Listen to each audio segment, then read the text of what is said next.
Hello everyone, this is Direwolf20 and welcome to episode 46 of Direwolf20's Let's Play series. You guys may recall last episode, I spent a little bit of time working on my Uber miner. Let's take a look. So we upgraded it just a little bit to basically get rid of all those unsightly orange pipes that were leading out of here. We threw basically a bunch of turtles down, and the turtles have the simple task of breaking and then replacing the mining wells every time the whole operation does its thing.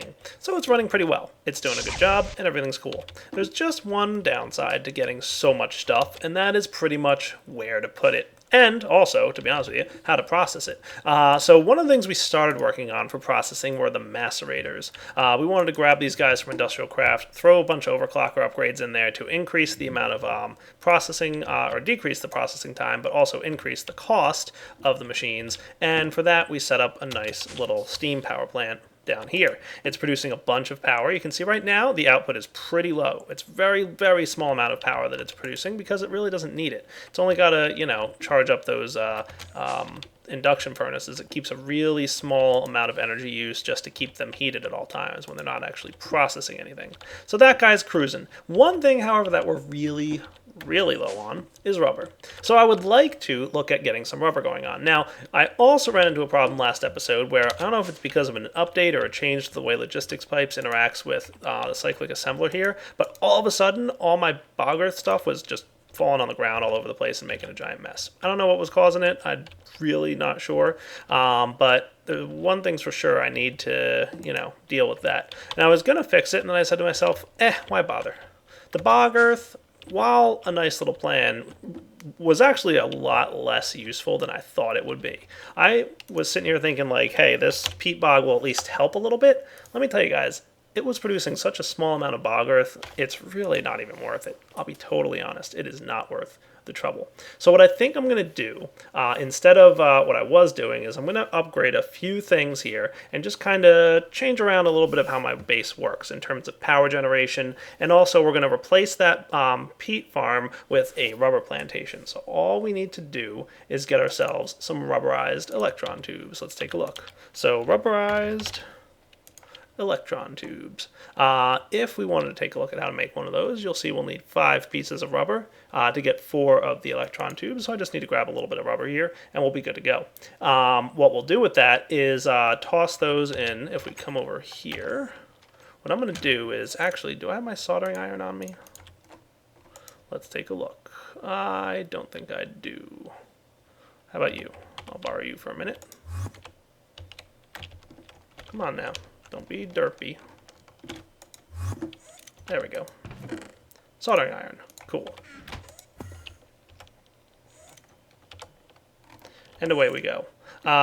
So you can see here, bog earth kind of started to peter out. So I'm going to steal this thing back, and I'm pretty sure I can replace these things in here. So if I were to pop this guy into here, I think I can actually do this and replace the tubes on there. If not, I'll have to make another one of those, which is 3 pieces of gold, so I'm sure I'll survive. So let me get ready to get the stuff that I need for that, and I'll be right back. Alright, so redstone, rubber, rubberized electron tube. We're going to need rubber going forward anyway, so I might as well get a very large amount of it. What I'm thinking also is... let's do this. What do you say? You were my peat farm thingy, weren't you? Item sink module for peat. Yes, I'm replacing you with rubber. You're now going to be the rubber tube. How's that sound? And you're going to put rubber in there. Okay, that's where rubber goes. Let's set this thing up. We're going to place the rubberized electron tubes. This is going to be a manual farm, which means that unlike managed farms, basically it won't set the soil down automatically, but it's already there, so that's kind of good. And it won't place down the seeds or saplings. But it will replant and harvest the crops and trees in its operation radius. So basically, it's kind of a manual setup, but it's totally worth it because it means that you get to plan out the rubber plantation however you want. So what I'm going to do is just zip right over to here, and do I have, I'm pretty sure I do actually. Beautiful, hoe of growth, nice. Oh, and one more thing I'm going to need. I'm going to put you in here, so we're going to set this guy in here. Cool, you can see, rubber. Good. Now, the rubber plants don't go in here. We have to manually plant them because it's a manual farm, right? Now, normally, if I was really concerned about being super efficient about this, but let me try and decide how I want to do this, because trust me, this is going to produce a ridiculous amount of rubber. I mean, like tons. Where's the rubber tree saplings? I got 30 of you, so that's a good sign. Let's get some dirt also. We'll request some dirt. Is there anything else I really would like to grow while I'm here? That could be manual farm. Let me take a look. Alright, so I think we're ready to set this up. All I really need is, what happened to my rubber plant things? Rubber, I must have put them away already. Huh, yeah. Come here, you guys, come back. Thank you. So let's demonstrate. You ready? I also wanted to make sure I had on hand and ready to go. Do I have, yes, good, ruby sickle. Nice, that's going to help me as well. So let's grow this guy. Oh, that's interesting. I thought whole growth worked on everything, but it doesn't seem to work on rubber tree saplings. Okay. That's right, I know something that does. We'll get a dozen of these, just to kind of get us started with this rubber tray thing, just so you guys can see how it works. There we go. And then just a sickle. Alright, so we didn't get any rubber stuff here. So what we're going to need to do is probably chop this guy down, because he's not helping me at all. I got an axe in the stream, that'll do. Let's try that again, shall we? There we go. So we can see we've got a little resin spot there. So what this thing does, and it's really kind of cool how it works, is the resin spot, probably didn't even see it, just got broken.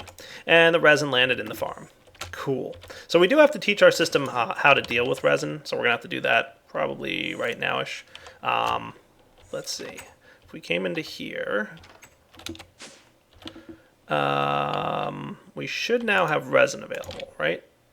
Maybe it didn't make its way in yet. There it is. It's coming along. Cool. So that resin spot's going to regrow, as we know, and automatically, get harvested again. So planting down a bunch of these trees is really going to help us out.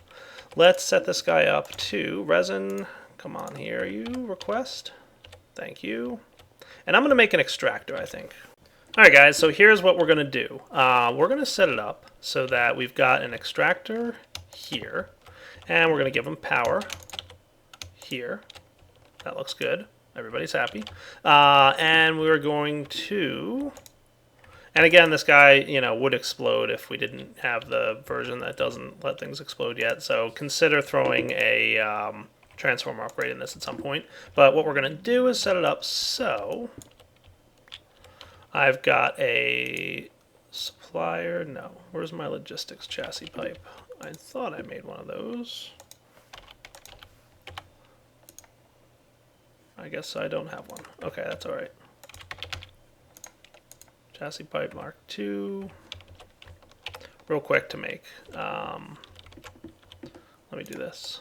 I've got something ready in that crafting table to show you guys, so let me do this real fast.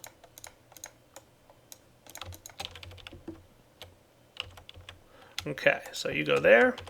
And we're going to configure this guy to item sync module so that items go here when they enter the network first. There we go, sticky resin. And we're also going to set it up as an extractor module. Okay. Now what you might be thinking is you can insert items into the bottom of an extractor. That's probably true. Let's see, how are we for any more resin? All right, probably not. So let's see, if resin enters the network, that's the white pouch, we'll get it later. It should have a route to go, and it's going to find its way down here. And what's going to happen?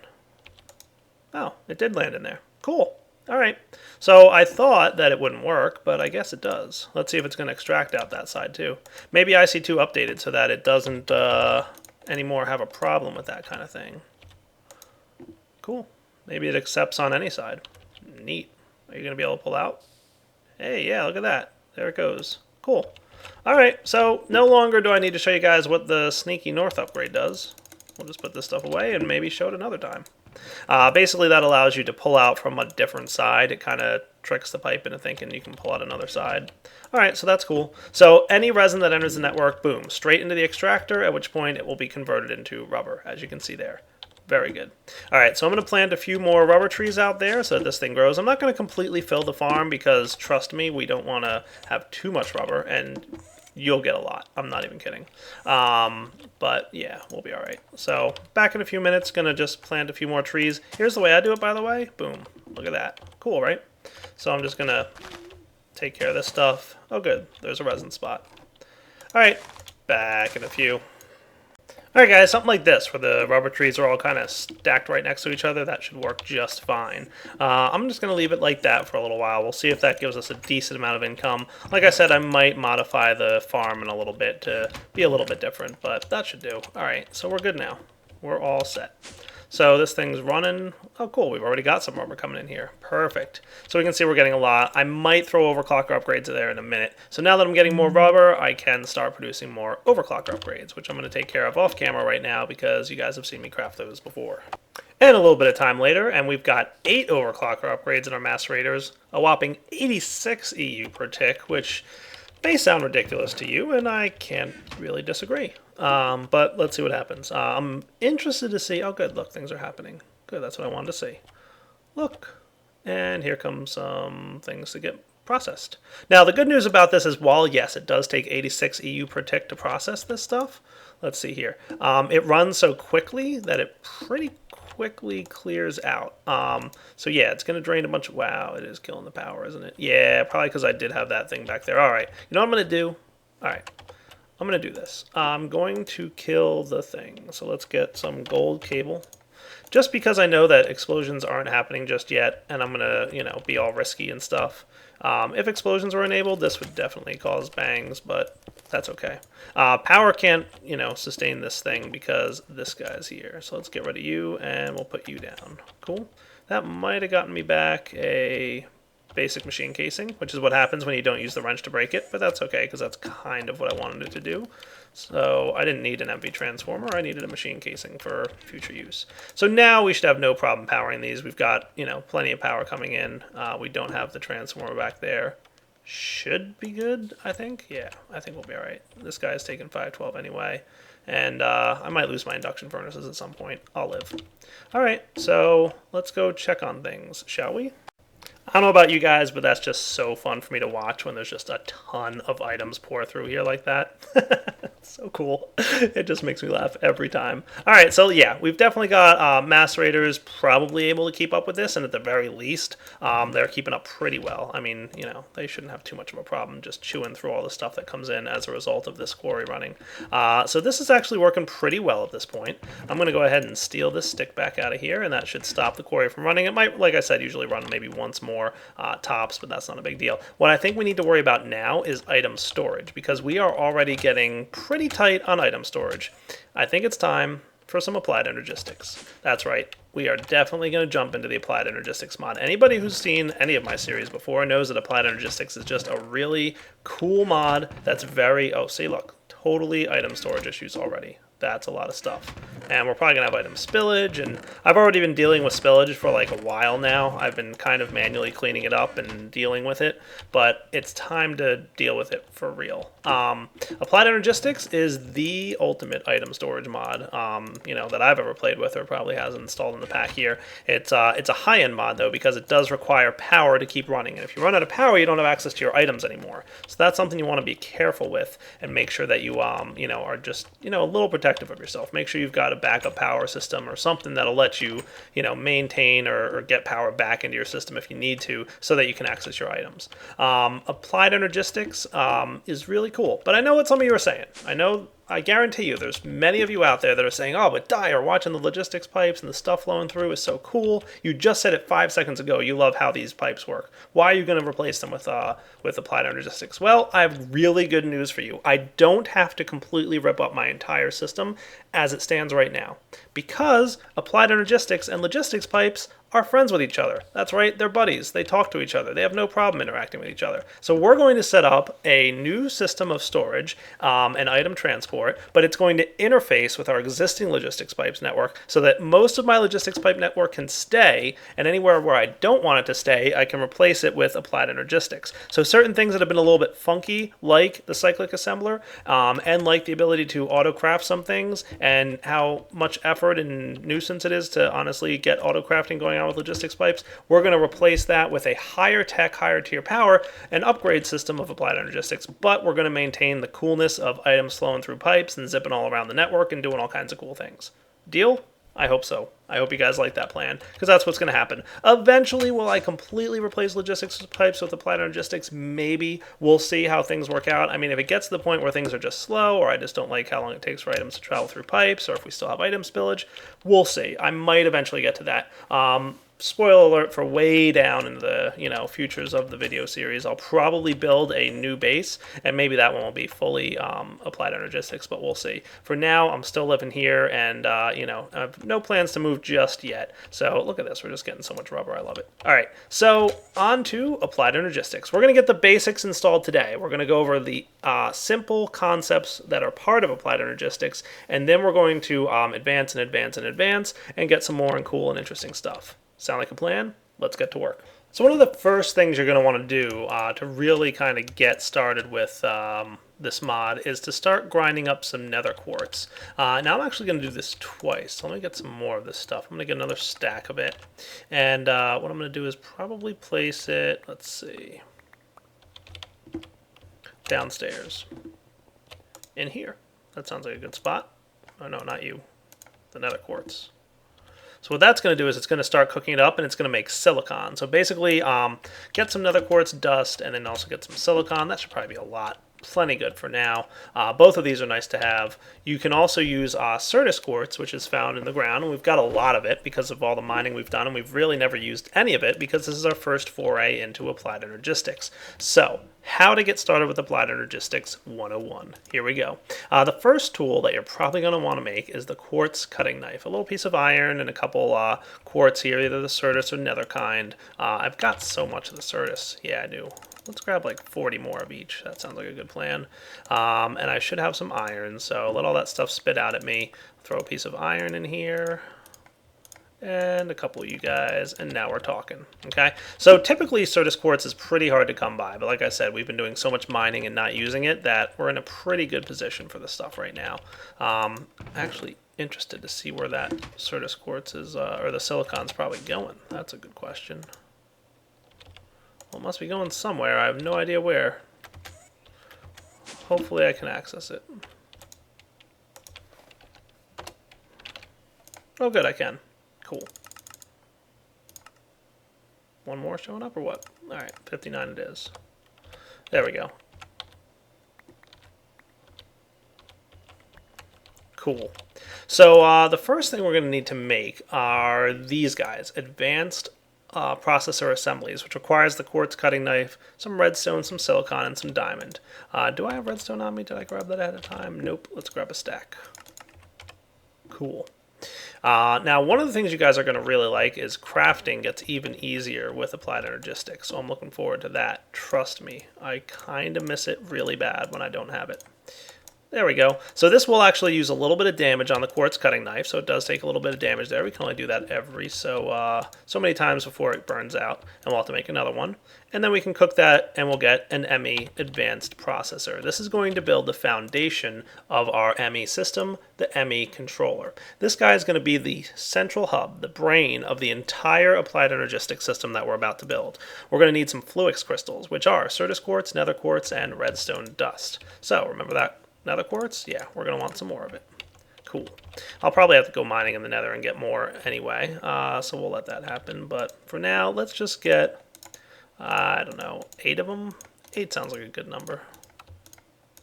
Which is more than we need for now, but we'll need some more of this in the future. So the ME controller, that's the brainchild. That's the head of the whole system. You can only have one of those per applied energistics ME network. So keep that in mind. You only want and need one anymore, and you're going to run into trouble. The other thing I'm going to make for you guys is a ME chest. This guy is more for demonstrating how this whole thing works. So it's kind of going to help me out to show you guys how things function. This is going to be pretty similar. We're going to need a bunch of gold too while we're at it. So let's request I don't know, half a stack of this stuff. And to go along with this, let's see, we're going to also want some Fluix dust, which is nether quartz dust, Certus quartz, and redstone. So again, that's why I was cooking up some of the dust as well as the silicon. So let's get like 16 of each of these, and that should be good. Thank you. And I'm going to get a bunch of these just because I know I'm going to need them. So let's do this. Cool. And we'll start cooking it up. In the meantime, request some more redstone. Whoops. So this is me showing you guys what it's all about when you're making all the ME stuff.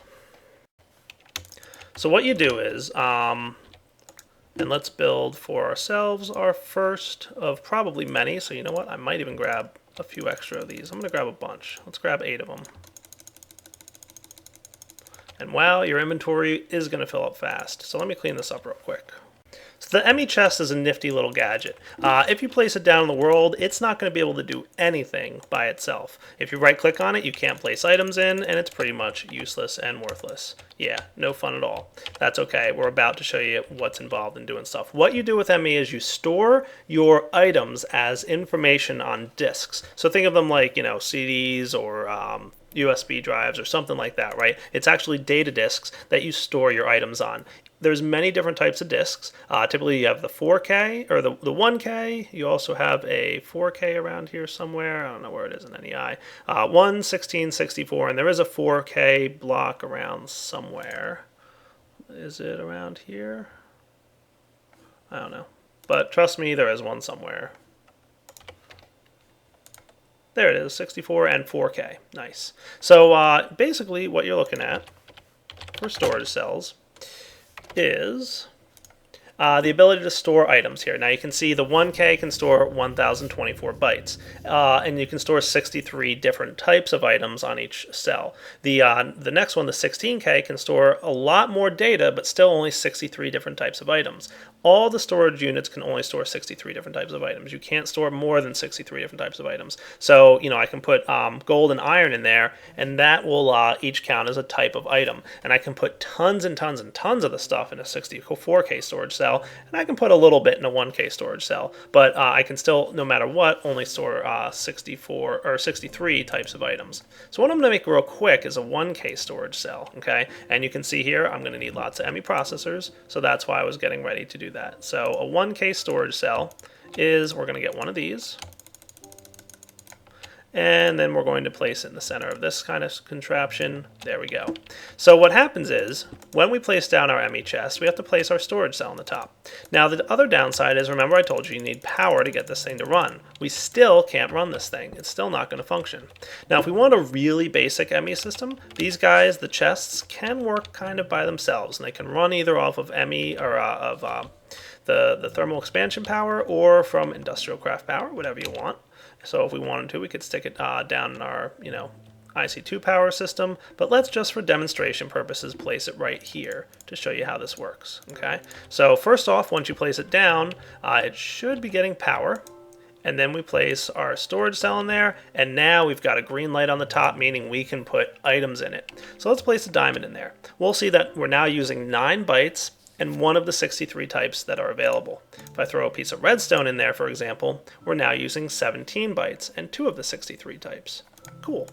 If we throw in one of these ME basic processors, we're now up to 25 bytes. So different items have different you know, types of byte usage there a little bit, but it's all about the same.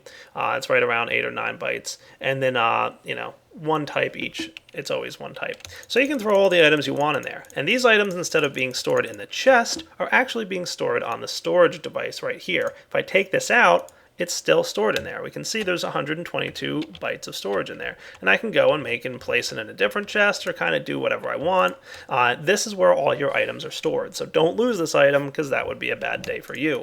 All your items, of course, now are stored on that disk, and we can take it and replace it. Now, that's not all you can do, though. You can do a lot more interesting stuff. So let's get ready to set up and place down our ME controller wherever we want to put it. That's kind of the question. To be honest with you, I'm thinking one of the first things I'm going to do is dismantle this wall because I want to have the applied energistics crafting system, which is just a little bit niftier. Oh, the wall of crafting, you're gone. I miss you already.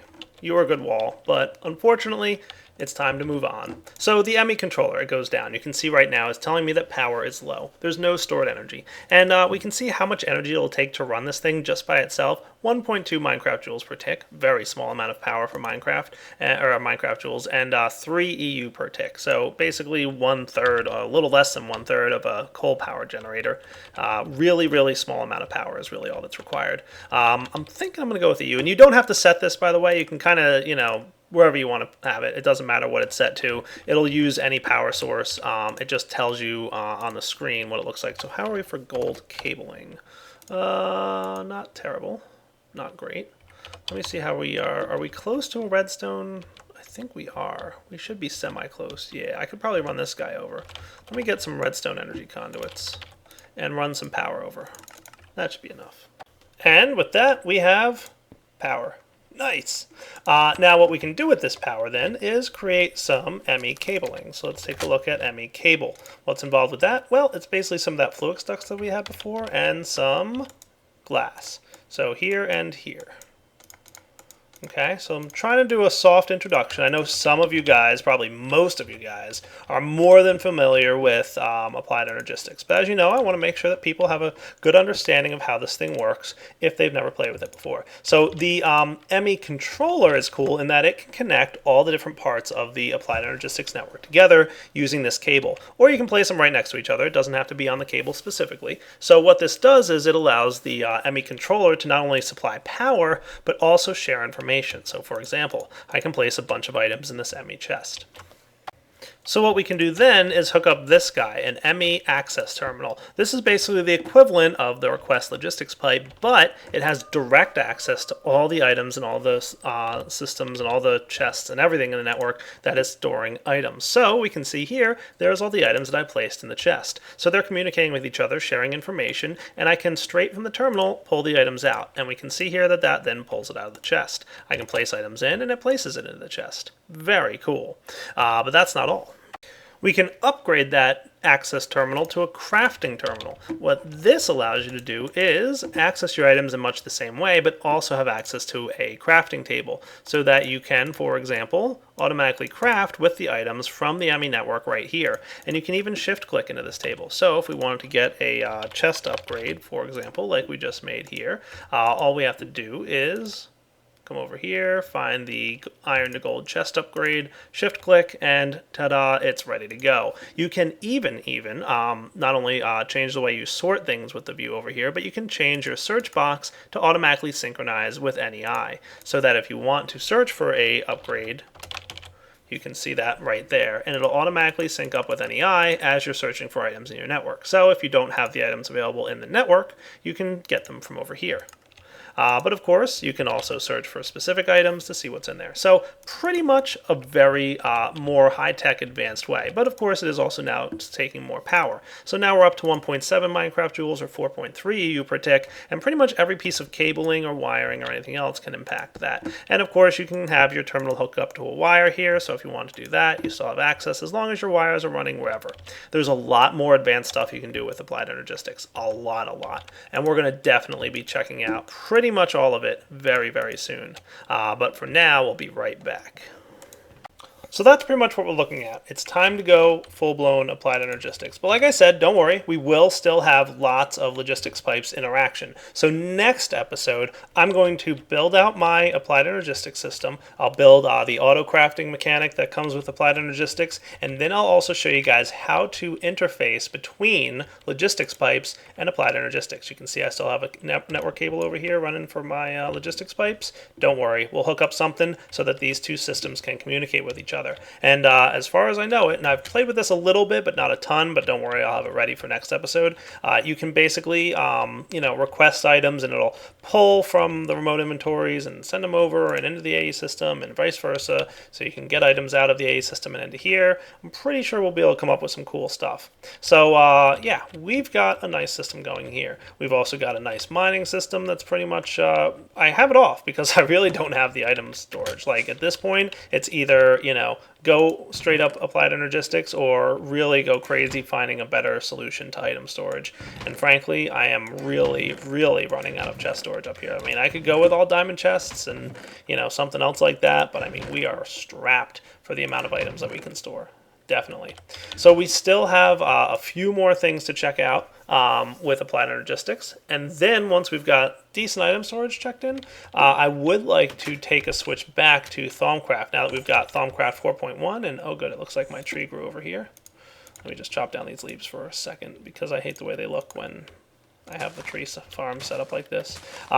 Basically, we've got Thaumcraft 4.1, which gives us, by the way, if you have watched my my server play series on Forgecraft, you'll know that Thaumcraft 4.1 gives us Essentia mirrors. So what I'd like to do is replace this crazy system with Essentia mirrors, and we're also going to need to do some other crazy things with Essentia now that things have changed here with regards to the way stuff boils out and everything. So we've got plenty of work to do. Alright guys, for now this is Direwolf20 signing off. Hope you've enjoyed this episode. Really looking forward to having applied energistics built in. It's going to really help us out and give us a lot of cool stuff. Alright guys, take it easy.